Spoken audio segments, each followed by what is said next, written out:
कि मैंने कल एक सवाल किया था, इस मजमे में कोई है जिसे सखी अच्छा न लगे? हाँ? कोई एक है? किसने सिखाया आपको?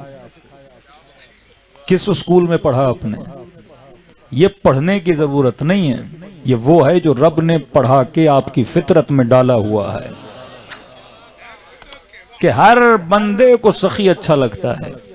अब जब सखावत अमीर में आएगी तो लोगों को अमीर भी अच्छे लगेंगे।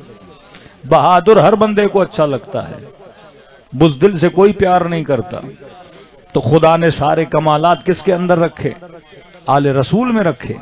तो दुनिया ऑटोमेटिकली किसकी आशिक बनेगी? आले रसूल की। अब सवाल है, कई लोग कहते हैं मौलाना हम दुनिया को आशिक अली कैसे बनाएं? मैंने कहा दो तरीके हैं, एक है दुश्मन अली, एक है अली। सामने जो आपका बंदा है उसके दिल में मुफ्ती ने इसकी मोहब्बत डाली है। किसकी? दुश्मन की मोहब्बत डाली है। अब दो तरीके हैं तबलीग के, या तो मैं पूरी मजलिस में दुश्मन अली को बुरा भला कहूं, उससे क्या होगा कि उसके दिल में मेरे लिए ज्यादा दुश्मनी पैदा होगी। या तो यह है मैं इसे छोड़ दूं, अली को बताता जाऊं, जब जहनों में अली यहां आया तो फिर उसे यह नजर ही नहीं आएगा। हाँ? हम क्या करते हैं? उल्टा काम करते हैं। देखो आपके जहन में, मिसाल दे रहा हूं, नाम तो नहीं ले सकते हम, मिसाल दे रहा हूं, आपके जहन में जो अमीर शाम है वो उनके जहन में नहीं है। दो अलग अलग इमेजेस हैं। आपको अपने मौलवी ने बताया कि उसने क्या कारनामे किए, उनको उनके मौलवी ने वो नहीं बताया जो आपको आपके मौलवी ने बताया। उन्हें अच्छाइयां बताई और फितरत अच्छाई की आशिक है। आपको बुराई बताई, फितरत बुराई को पसंद नहीं करती। तो वो अपने जहन में जिसे पसंद कर रहा है वो अच्छे को कर रहा है, जो आपके जहन में बुरा है। अब मैंने क्या करना है? मैंने सिर्फ पर्दे को हटाना है। तो जो उसके जहन में अच्छा है मैंने बताना है कि जिसे तू अच्छा समझ रहा है वो अच्छा नहीं है। कितने ऐसे अहले सुन्नत दिखाऊं जो पहले मातमियों को बुरा भला कहते थे, जो पहले मजलिस में आने को बिदअत कहते थे, लेकिन जब मिजाज बदला, जब पर्दे हटे तो खुद सफे में खड़े होके मातम भी करने लगे, फर्श अज़ाबी बिछाने लगे। तो असल इंसान की मोहब्बत को बदलना है। अगर आपने मोहब्बत बदल दी तो जज्बात बदल जाएंगे, अगर आपने मोहब्बत बदल दी तो एक्शंस बदल जाएंगे, अगर आपने मोहब्बत बदल दी तो उसका अमल बदल जाएगा। अब मोहब्बत कैसे बदलूं? यहां पे अमीरुल मोमिनीन फरमाते हैं कि आप नस्लों को जबरदस्ती दीनदार न बनाओ, नस्लों को अक्लमंद बनाओ। जब ये अक्लमंद बन गए तो ये गलत रास्ते पे जाएंगे नहीं। मैं मिसाल दे रहा हूं, एक गिलास में नाली का पानी हो, दूसरे में साफ सुथरा पानी हो, आप किस पानी को उठाओगे? किसने सिखाया? किसने सिखाया आपको? आपकी अक्ल बताती है कि सफाई की तरफ जाओ, गंदगी की तरफ न जाओ, क्योंकि गंदगी जिस्म को नुकसान देती है। ये पानी पियोगे तो बीमार हो जाओगे, ये पानी पियोगे तो जिंदगी चली जाएगी, लिहाजा सही साफ पानी पियो। इसी तरह अमीर फरमाते हैं मोहब्बत भी कभी गंदी होती है, कभी अच्छी होती है। गंदे से मोहब्बत करोगे तो गंदे हो जाओगे, अच्छे से मोहब्बत करोगे तो अच्छे हो जाओगे। अब अपने अक्ल से सोचो कि तुमने आशिक फना का बनना है या बका का बनना है।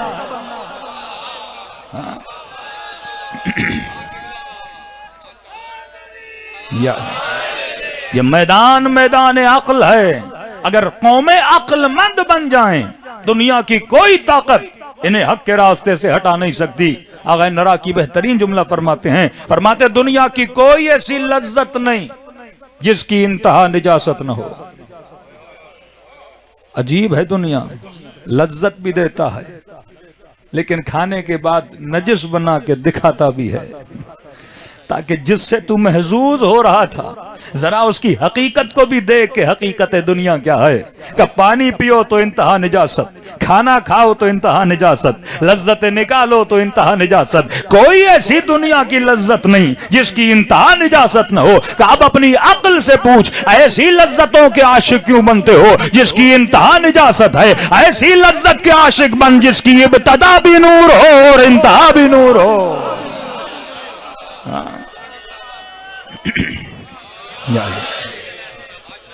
ये बंदा कब सोचेगा? जब साहिबे अक्ल बन जाएगा। आज दुनिया हर इल्म को हासिल कर रही है और इल्म के बहर में तैर भी रही है, लेकिन जिस चीज से दुनिया गाफिल है वो अपने वजूद से गाफिल है। कि आप सबका इल्म रखो पर अपने घर का इल्म न हो, आप सबको देखो पर निगाह अपने ऊपर न हो, सबके गरेबा में झांको पर अपने गरेबा में न झांको। फरमाया ये इंसान जाहिल, अहले बैत का काम यह है कि इंसान के वजूद की आंखों को बेदार करना। कि देख इंसान तो दुनिया में भेजा किस लिए गया?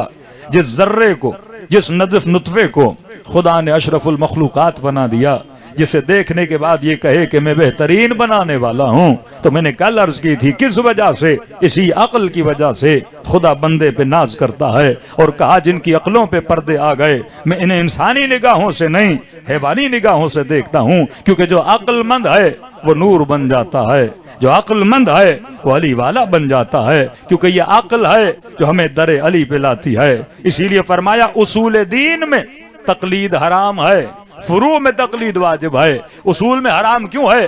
क्योंकि आपने किसी मौलवी के कहने पे अल्लाह को नहीं मानना, किसी के कहने पे रसूल को नहीं मानना, किसी के कहने पे अमीरुल मोमिनीन को नहीं मानना। पर मैं अपनी अक्ल से सोचो, अल्लाह है तो उसे सजदा क्यों करूं, है तो इबादत क्यों करूं, है तो कैसा है तो नजर क्यों नहीं आता, और उसका नबी मोहम्मद क्यों है। पर मैं अक्ल से मानो, अक्ल से मानोगे कभी दुनिया की ताकत तुझे गुमराह नहीं कर पाएगी। मिसाल देके बयान कर रहा हूं। फरमाया उसूल दीन में तकलीद हराम है कि बाबा शिया था तो बेटा शिया बना, बाप सुन्नी था तो बेटा सुन्नी बना, मुसलमान मुआशरे में पले तो आप मुसलमान बन गए। इसमें तेरा कमाल तो नहीं है, ये अल्लाह की रहमत तो हो सकती है लेकिन मेरा कमाल नहीं है। न मेरा कमाल है कि मैं मुस्लिम घर में पैदा हुआ, न उसका कोई बदबख्ती है कि वो हिंदू घर में पैदा हुआ। असल है अक्ल। बड़े बड़े हिंदू मिलेंगे जो बाद में मुसलमान बन गए। अरे वह बे कल्बी मसीही था लेकिन अक्ल से सोचा और ऐसा हुसैनी बना। आज सारे हुसैनी उसे सलाम कर रहे हैं, लेकिन इब्न साद सहाबी का बेटा है लेकिन ऐसा बदबख्त बना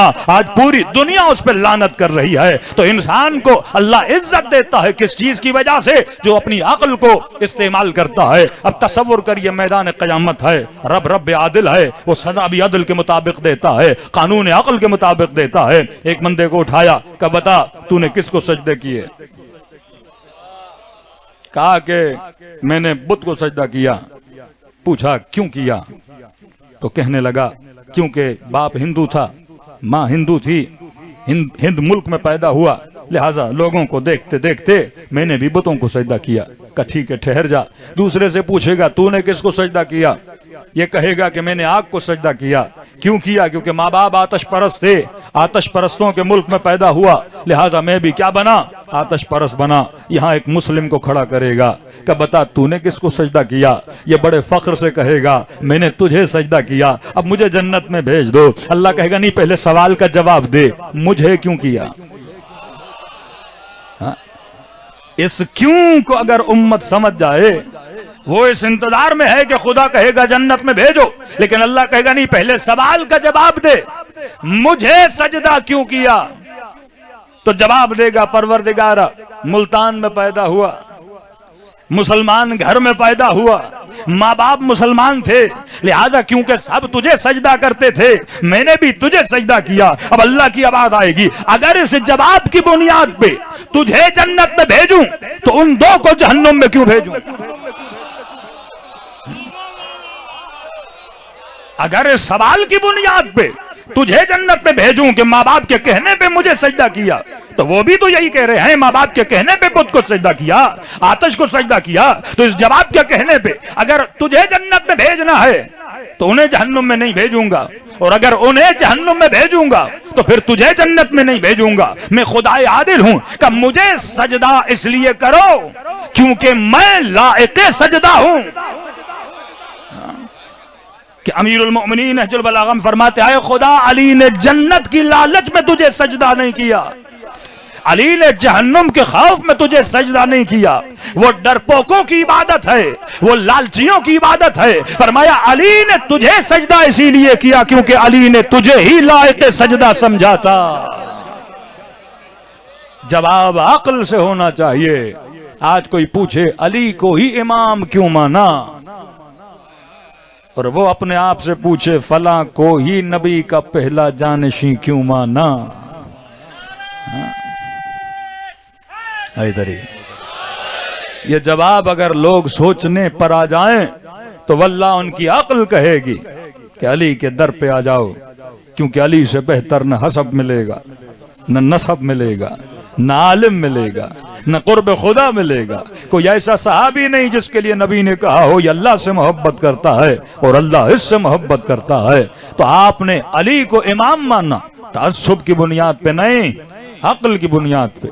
यानी हम 5 मिनट के लिए तसव्वुर कर दें मन कुन तो मौला की हदीस न होती, इन्नमा वलियुकुमुल्लाह वाली आयत न होती, इन्नमा युरीदुल्लाह की आयत न होती, फिर भी अक्ल ने अली को चुनना था। इल्म की बुनियाद पे, हसब की बुनियाद पे, नसब की बुनियाद पे। अब एक आकिलाना सवाल करूं, जब कोई मरता है तो उसे शिया दफनाने के बाद तलकीन पढ़ाते हैं, कांधे हिलाते हैं, कहते हैं इस्मा वाफहम, सुन और समझ। मैंने कहा ना ये मकतब तफहीम का मकतब है, इसमें समझ नहीं। किसी भी मकतब में अगर अक्ल नहीं है उस मकतब का इस्लाम से कोई लेना देना नहीं है। आज दुनिया क्यों मुसलमानों से भाग रही है? तो मैंने कहा ना जो कहें रोना बिदअत, ये भी बिदअत, वो भी बिदअत, जो फितरत को रोके दुनिया उस मकतब के करीब नहीं। ये मकतब अक्ल था। एक मजलिस में इतनी गुंजाइश नहीं है कि सारे मतालिब को बयान कर दिया जाए, इशारे करके कुछ मिसालों से जहनों को कहीं तक लाना चाहता हूं। का इस्मा वाफहम, सुन और समझ। तुझसे पूछा जाएगा तुम्हारा रब कौन है, तो कहना अल्लाह रब्बी। किताब कौन है, तो कहना कुरान व किताबी। इमाम कौन है, तो कहना अली व इमामी। सब कुछ बताना। मेरा एक छोटा सा सवाल है, मुझे दुनिया की एक यूनिवर्सिटी दिखाओ, दुनिया की एक यूनिवर्सिटी या कोई ऐसा स्कूल या कोई एजुकेशनल इदारा दिखाओ जो इम्तिहान लेने से पहले पर्चा आउट कर दे। हाँ? अक्ल की बात है ना, कि दुनिया की एक यूनिवर्सिटी बताओ जो इम्तिहान लेने से पर्चा आउट कर दे। अल्लाह कह रहा है कि जब मरोगे तो ये पूछा जाएगा और ये जवाब देना। तो हम सब ने रट्टा लगा लिया कि मुनकर नकीर पूछेंगे किताब कौन सी, कहूंगा कुरान। इमाम कौन, कहूंगा अली। रब कौन, कहूंगा अल्लाह। वो भी कहेंगे बिस्मिल्लाह, जन्नत की तरफ तशरीफ जाइए। कभी कभी हमने दीन को ऐसा बना दिया, जब अपनी अक्ल नहीं मान रही कि मैं अपने स्कूल में ऐसा नहीं करूंगा, मैं अपने कॉलेज में ऐसा नहीं करूंगा, ये तो चीटिंग है भाई। ये मुनकर और नकीर है या पाकिस्तान का कोई बोर्ड है? हाँ? ये अल्लाह की दरबार है या कोई पाकिस्तान का कोई एजुकेशनल बोर्ड है कि पहले से पता हो वजीर आजम कौन बनेगा? क्या वहां भी कोई धांधली होगी? हाँ? तो हम ना आज धांधली वाले हैं न कल धांधली वाले हैं, न हमने खलीफों की धांधली मानी। हाँ? हाँ? ये मकतब अक्ल का मकतब है, यहाँ उसूल हैं, यहाँ बुनियादें हैं, यहाँ अक्ल से इंसान चीजों को आगे बढ़ा के आगे बढ़ना चाहता है। तो ये कैसे मुमकिन है कि मुझे पहले जवाब दे दिए जाएं? मैं हमेशा मोमिनीन को कहता हूं शायरी की हद तक, नारेबाजी की हद तक तो बातें सही हैं कि जब आएगा मुनकर और नकीर और या अली मदद कह के उसको भी नारा मार के भगा दूंगा और आगे मैं जन्नत की तरफ चला जाऊंगा।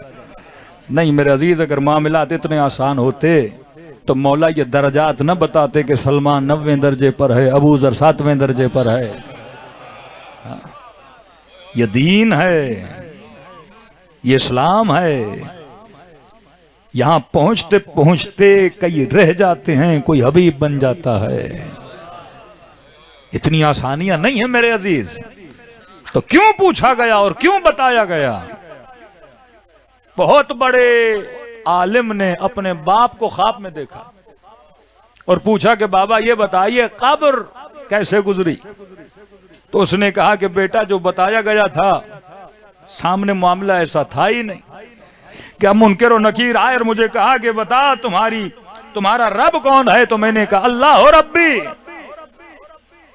उन्होंने फिर मुझे मारना शुरू कर दिया। कहता 3-4 बार मैंने यही जवाब दिया, वो मारे जा रहे थे। अच्छा अगले सवाल का जवाब दो, किताब कौन सी है। मैंने कहा कुरान किताब ही, कुरान मेरी किताब है। कहा झूठ बोल रहे हो, फिर मारना शुरू कर दिया। कहा मैं परेशान के जवाब तो सही दे रहा हूं, कि ऐसा तो नहीं बोलूं इंजील मेरी किताब है, तौरात मेरी किताब है। इमाम कौन है। मैंने कहा अली मेरा मौला है। का झूठ बोल रहे हो, फिर वही सवाल रिपीट करते रहे।